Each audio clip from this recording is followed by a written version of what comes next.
Good day and thank you for joining us in BeeTv News Updates at 3. I am Liberateman Joanna. Now the news in details.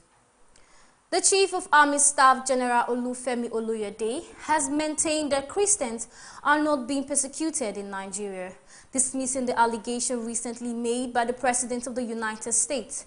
He acknowledged that Nigeria has faced serious security challenges for over a decade, noting that President Trump's claims reflect long-standing issues. The Chief of Army Staff added that the nation's security chief remained committed to tackling these challenges. He made the remarks after a meeting of service chiefs held at the office of the National Security Advisor. Christian is being persecuted in Nigeria. We are facing insecurity, especially terrorism, and it's something that has been affecting Nigeria for quite some time now. But as a group, talking about security heads, we've been doing our very best to checkmate this act of terrorism within the space of Nigeria.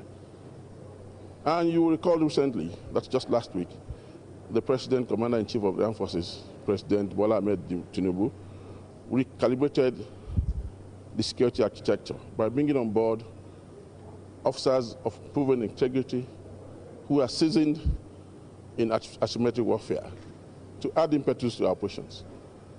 I want to assure Nigerians going forward that we're going to add more to what we're doing, add more importance to our operations, and ensure that we checkmate this act of terrorism within Nigeria. The Coordinating Minister of Health and Social Welfare, Professor Muhammad Patey, has said that beyond the efforts of the presidential initiative to unlock healthcare value chains, the federal government has commenced the implementation of comprehensive regulatory reforms in the health sector. He explained that the reforms aim to achieve global standard certifications and attract higher valued investments into the country's healthcare industry. Professor Patey stated that the new regulatory reforms in Nigeria's health sector will be largely driven by the National Agency for Food and Drug Administration Control, NAFDAC. He assured Nigerians that the quality and safety of locally manufactured goods are set for significant improvement. The coordinating minister disclosed. Able to export all over the world, including to Nigeria, through globally organized pools. The lesson is in having strong regulatory bodies that are able to efficiently gauge the appropriateness of the technologies and facilitate their access for those who need it at the price that our health system can afford such technologies. I think the interest we're seeing from manufacturers in China, coupled with the strong local manufacturing base that we are now developing in Nigeria, we believe on that path, just as we're doing with China, we can do with other countries. Nigeria's, importantly, the regulatory work that NAFDAC is doing, we will continue to improve on it so that it's more efficient and also more effective, not as a bulwark, not from a protectionist perspective, but from an incentive to promote competition and also to enhance access to those technologies, whether they are diagnostics, whether they are manufactured products.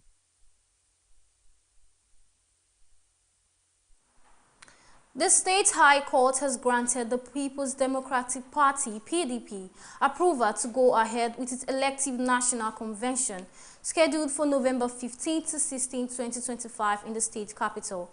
The court also directed the Independent National Electoral Commission, INEC, to attend and monitor the proceedings. In delivering the ruling, Justice Akintola issued an interim order allowing the party to carry out its convention plans without any obstruction.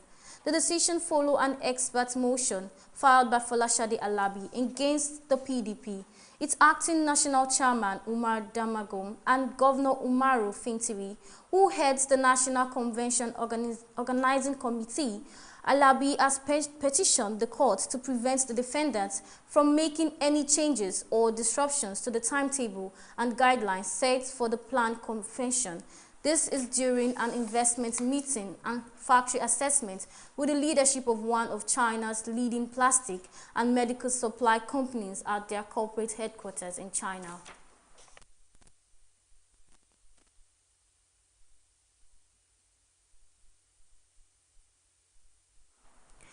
The Senate has established a 15-member ad hoc committee on the Nigeria Railway Corporation (NRC) to investigate railway projects carried out during the administration of former President Muhammadu Buhari. The committee, chaired by Senator Adams Oshiomhole, who represents Edo North, is tasked with probing allegations of substandard project execution, frequent derailments and operational failures along the Warri Rail Corridor and other national railway lines. The report. The Senate has launched a sweeping investigation into Nigeria's railway system, setting up a 15-member committee chaired by Senator Adams Oshiomhole to examine rail projects executed under the administration of former President Muhammadu Buhari. The move comes in response to recurring derailments, vandalism and mechanical failures, particularly along the Itakpe-Warri Standard Gauge railway line. The motion, sponsored by Senator Ede Dafnone, highlighted that he described the alarming and persistent technical faults along the corridor, raising serious concern about public safety and the overall quality of the project. The federal government and the NRC have invested significantly in rail infrastructure. The absence of independent technical audits, weak safety enforcement, and a lack of real-time monitoring have limited operational reliability. By the contractors involved, assess project oversight mechanisms and propose reforms, including the establishment of a National Road Safety and Standards Unit. The committee has been allotted 6 weeks to conduct its investigation and submit a comprehensive report of its findings. Faithful Kolawole reporting for BeeTv News. The Civil Defense, Correctional, Fire and Immigration Service Board wishes to inform all shortlisted applicants for its recruitment exercise starting Friday, November 7, 2025. Applicants are advised to visit the official portal at recruitmentcdfib.gov.ng to confirm their application status. Shortlisted candidates will then participate in an online test scheduled to take place from Wednesday, November 12 to Wednesday, November 19, 2025. Applicants who have previously updated their profiles at the CBT Center are advised to visit the portal to select your preferred date and time for the online CBT. The link to access the online test will be made available on Tuesday, November 11, 2025.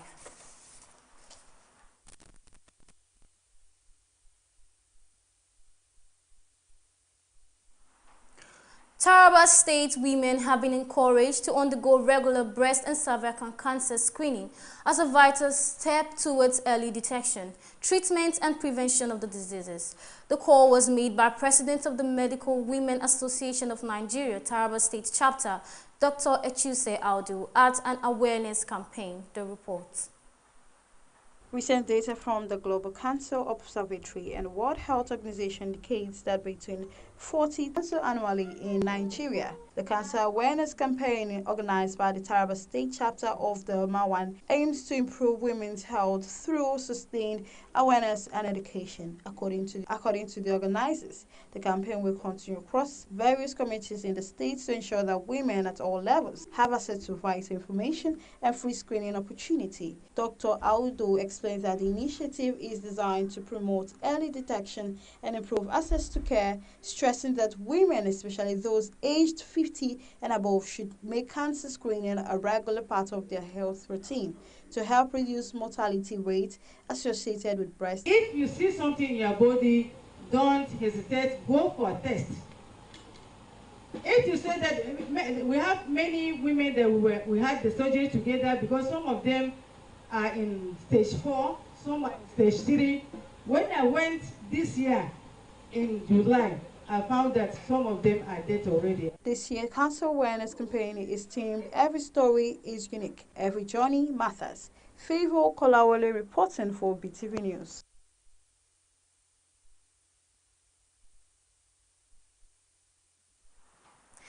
The federal government and the Hungarian government has taken steps to strengthen their partnership in water resource management. This initiative was highlighted during the Nigeria's-Hungarian Water Forum held in Abuja, the Federal Capital Territory. The Nigerian Minister of Water Resources and Sanitation, Joseph Utsev, described the partnership as a strategic solution to Nigerians' water challenges, aimed at enhancing water resource management and facility operations. Similarly, the Hungarian ambassador to Nigeria, Laurent Endrefil, stated that the new partnership will serve as a foundation for long-term, mutually beneficial cooperation between the two countries. The signed MOU will focus on the training and exchange of experts between the National Water Resources Institute in Kaduna and the Budapest University of Technology and Economics in Hungary.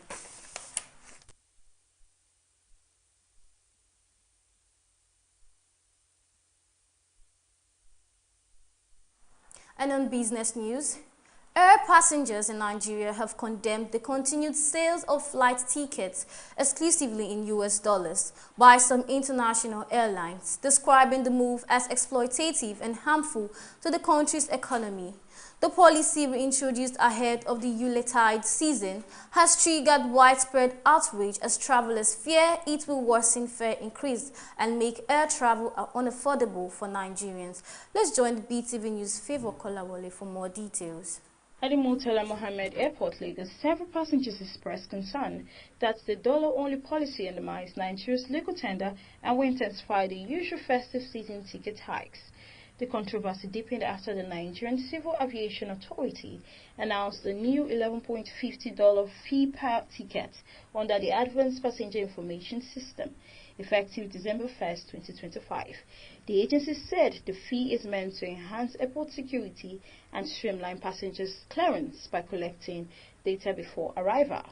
However, critics argue that the new charge, in addition to an existing $20 security fee, will increase passengers' financial burden and further complicate air travel logistics. Stakeholders have urged the federal government to intensify, describing the dollar-only ticket policy as a violation of national sovereignty and a threat to consumer protection within the aviation industry. The Nigerian's Estes crude account has increased by 13% over the past 2 years, according to data presented by the Accountant General of the Federation to the National Economic Council. An analysis of 15 NEC meetings held between June 2023 and October 2025 shows that the ECA rose from $473,754.57 at the start of Tinubu administration to $535,823.39 as of October 2025, representing a $62,068.82 increase. Within the same period, the stabilization account expanded from 26.63 billion naira to 87.67 billion naira, a growth of 229%, while the Development of Natural Resources Fund rose from 96.90 billion naira to 141.59 billion naira, a 46% increase. The Stabilization Fund dipped to 17.21 billion naira in April 2024 before recovering through 2025 billion naira in November 2024, but climbed back to 141.59 billion naira by October 2025. The federal government has obtained a $500 million loan from the World Bank to strengthen Nigeria's agricultural value chain and promote food security under the Renewed Hope agenda. The Ministry of Agriculture and Food Security confirmed the approval, stating that the loan will drive investment in farming, processing, and distribution across key agricultural sectors. The initiative is part of the World Bank $14 billion 6-year Agri-Connect program designed to link farmers, processors, markets, and financial institutions. According to the ministry, the facility will address gaps in smallholder farming, expand agro-processing capacity, and improve rural livelihood through better market access and infrastructure. The project aligns with President Tinubu administration's drive to ensure food sufficiency, stimulate rural industrialization, and boost Nigeria's agricultural competitiveness on the global stage. Favor Kolawole reporting for BeeTv News. And on global news, At least 66 people have been killed in the Philippines after Typhoon Kameji tore through the central province of Cebu, leaving behind flattened homes, massive flooding and widespread devastation, the report. Death tolls from Typhoon Kamage in the Philippines have climbed to 66, with the hardest hit province of Cebu left in ruins after days of torrential rain and powerful winds. The entire neighborhoods were flattened, roads remain blocked by debris, and thousands have been displaced. In Talisay City, residents peeked through the wreckage of their homes. Survivor Elena Oken noted that they had walked and saved for years only to lose their homes, but she thanked God family was safe. Kamage, locally known as Tino, caused severe flooding and widespread powerful outrage across the Visayas region, prompting the evacuation of more than 200,000 people. The disaster agency said 26 people remain missing and 10 injured, including 6 military personnel killed when their helicopter crashed during a relief mission. The storm, the 20th to hit the country this year, has since weakened after making... Moving on to entertainment news. Nollywood actress Etnosa Idemudia has condemned men who compel their wives to return home after marital disputes, describing such behavior as oppressive and insensitive. Idemudia made the remarks in a post on Instagram while commenting on the reported marital rift between actress Regina Daniels and her husband, Senator Ned Nwoko. Let's join BeeTv News Evelyn Izibli for more details.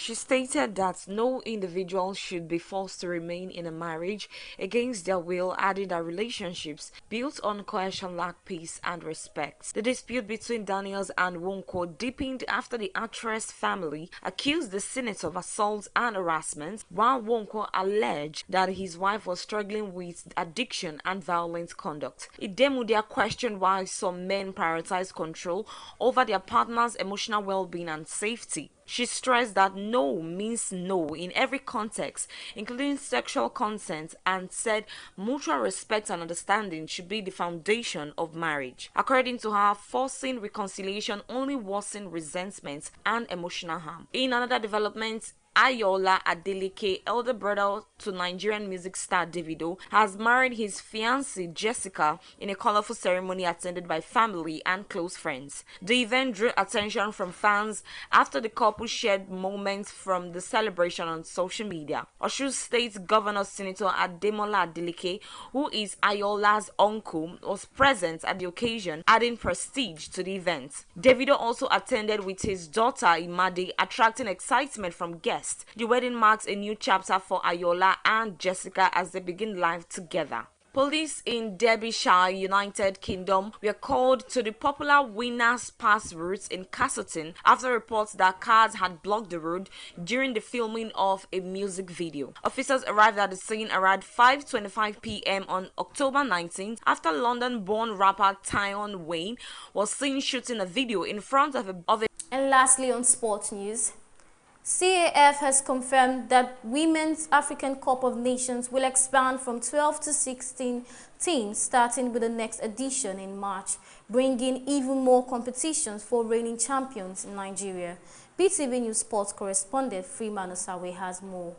The tournament, set to be held in Morocco, will now feature additional nations including Cameroon, Egypt, Ivory Coast and Mali. Sides to initially missed out but end qualification as the best ranked losing teams. The decision marks a major step in the development of women's football across the continent, ensuring more teams gain a light tournament exposure, with Morocco hosting again and the competition serving as a qualifying pair